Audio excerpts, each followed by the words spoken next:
Merhaba, Mutfaktaki Sağlık programıyla karşınızdayız. Bu hafta sohbet köşemizde Ankara Kafkas Derneği üyesi Cankart Devrim ile Çerkez mutfak kültürünün özellikleri hakkında konuşacağız. Ayrıca sizlere Çerkez mutfağından bir yemeğin tarifini vereceğiz.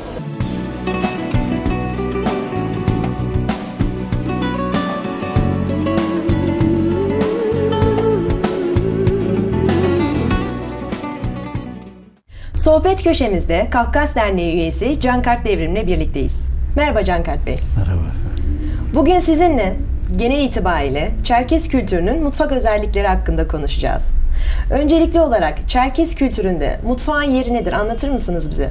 Çerkez yemek kültürü daha çok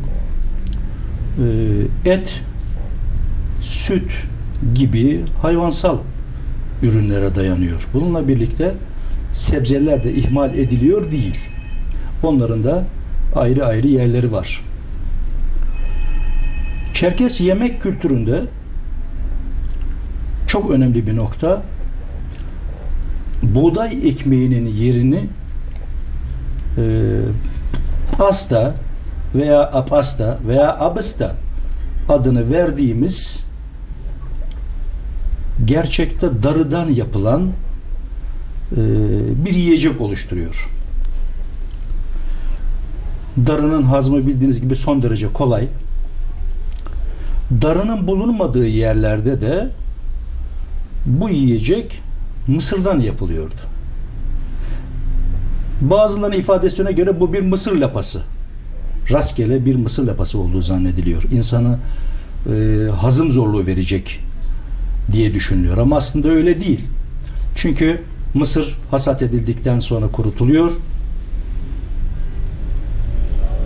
ve ihtiyaç olduğu kadarıyla ufalanıyor. Güneşte kurutulmuş olan mısır bu defada fırında kavruluyor. Daha sonra biraz kalınca elekten geçecek şekilde çok ince bir un olmuyor bu. Un haline getiriliyor. Eskiden evlerimizde Kafkasya'dan getirilmiş, daha sonra Türkiye'de de bir miktar yapılmış, çüven dediğimiz dökme demirden yapılmış kazanlarımız var. Evet. O kazanların içerisinde işte su kaynatılıyor. Kaynar suyun içine sizin de gördüğünüz gibi mısır unu veya işte darı unu atılıyor ve kürek gibi bir aletle karıştırılıyor, yoğrulup bir pasta haline getiriliyor. Onun içine mesela kaşıkla tam ortası açılıyordu. Oraya eskiden tereyağı konuluyordu veya sade yağ konuluyordu. Bozulmaması için kurutulmuş Çerkez peyniri, ki taş gibi sert olur, o peynirden parçalar onun yan tarafına bir daire şeklinde diziliyor. Böylece yumuşaması sağlanıyordu. Bütün yemeklerimizin genelde yanında yendiği şey bu pastaydı. Bizim bir nevi ekmeğimiz diyebilir miyiz? Yemeklerin yanında yediğimiz. Evet. Genellikle pasta tüketirdik. Çünkü pasta biliyorsunuz mısır protein oranı daha düşük. Buna karşılık enerjisi daha yüksek bir tahıl. Mısırın Çerkezya'ya çok sonraları girmiş olması ihtimali vardır. Mısırın bizim dilimizde Batı Kafkasya'daki adı Türkçe'ye çevrilecek olursa nartların darısı demek. Anlamı odur. Ataların yani. Nartlar çok eski atalarımız. Çok uzun boylu ama mütenasip yapılı kişiler. Bir nevi devler olarak görülen, bir nevi diyorum çünkü daha büyükleri de var. Atalarımız. Çerkez aklı, Çerkez düşüncesi buğdayı kendisi için veya darıyı kendisi için uygun görmüş. Mısırın büyüklüğünü de nartların büyüklüğüyle oranlamış olacak ki ona nartların darısı adını vermiş. Çerkez mutfak kültürüyle ilgili gelenekler, görenekler var mı? Tabii ki. Bir kere söylediğim gibi Çerkez mutfağı hanımların özel sahaları. Oraya hiçbir erkek adım atmazdı. ona müdahale etmezdi. Taktikleri bayağı iyi. Ne pişirirlerse yerler, ne olursa iyi olmuş derler, seslerini keserler. Bir Çerkes evinde önce doyurulması gereken evin en yaşlı erkeğiydi. Tabii bunu yaşlı hanımlar organize ediyorlardı.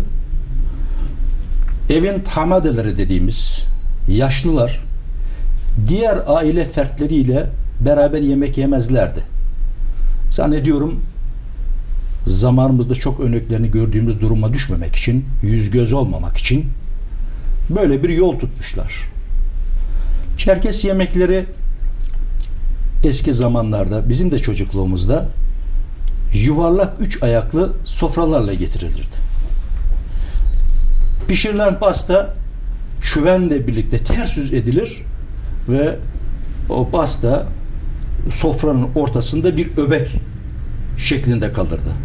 İstenirse demin tarif ettiğim gibi içine sade yağ, üstüne kenarına peynirler, Çerkes pastırması dediğimiz kuru et parçaları vesaire konabilir. İstenirse iplikle tutulup iki tarafından dilimlenirdi. Çerkes yemekleri yemek getirildiğinde yemek bitmişse veya işareti üzerine sofra değiştirilirdi. Tabak değiştirme yerine sofra yenisi getirilir, önceki alınır götürülürdü.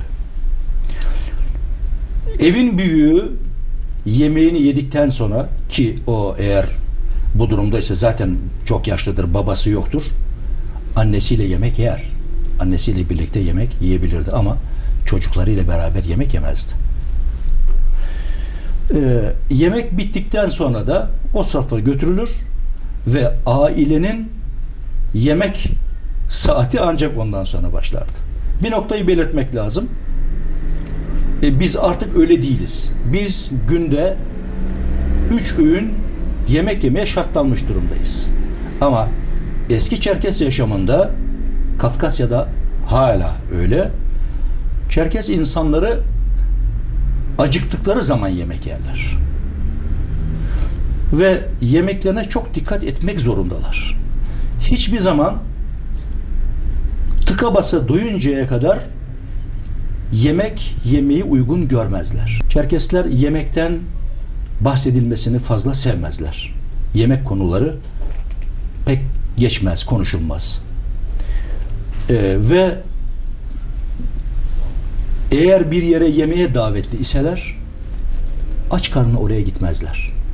Mutlaka önceden biraz bir şeyler yerler, ondan sonra giderler. Böyle kendilerine göre bir takım kuralları olan bir toplum. Her zaman da Kafkas ırkı için çok uzun ömürlü oldukları söylenir. Bunun sebebi nedir? Çok uzun yaşayanlar gerçekten var. Bizim çocukluğumuzda çok, yani aşağı yukarı bundan 40 sene evvel Abhazya'da 100 yaşını aşmış insanlardan oluşmuş bir halk oyunları grubu vardı. Şarkılar söylerler ve dans ederlerdi.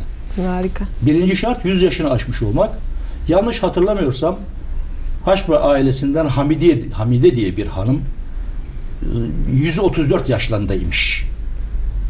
Onu öyle biz de hayranlıkla onların fotoğraflarına bakardık.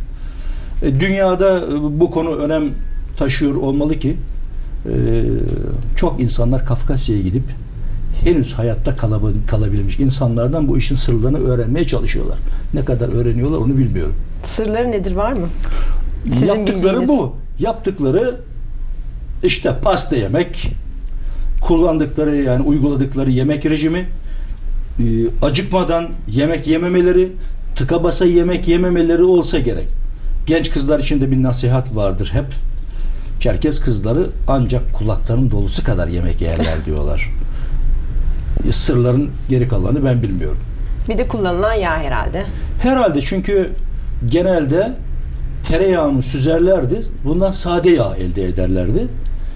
Bu zaten yağı bozulmadan saklamak için de bir yol. Tuzlarlar ve bunu böyle kullanırlardı. Bu arada Çerkes yemeklerine kattığımız biberden, yani biberli salçadan, tuz, Çerkeslerin çok sevdiği bazı otlar vardır. Bu otların karışımından yapılmış. Bizim dilimizde şibji dedikleri, biber, tuz dedikleri bir karışım var. Abhaz Çerkesleri onun için acıka derler. Bu çok özel bir salça sostur. Hemen hemen bütün yemeklerde bazı aileler bunu kullanırlar. Bunun içinde bu özel karışımı kullanan aileler pasta yaptıkları zaman tuz fazla olmasın diye pastalarına tuz koymazlar.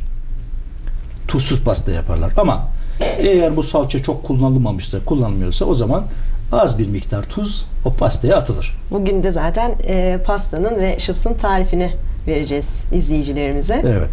Cankart Bey, verdiğiniz bilgiler için ve konuğumuz olduğunuz için çok teşekkür ediyorum. Rica ederim.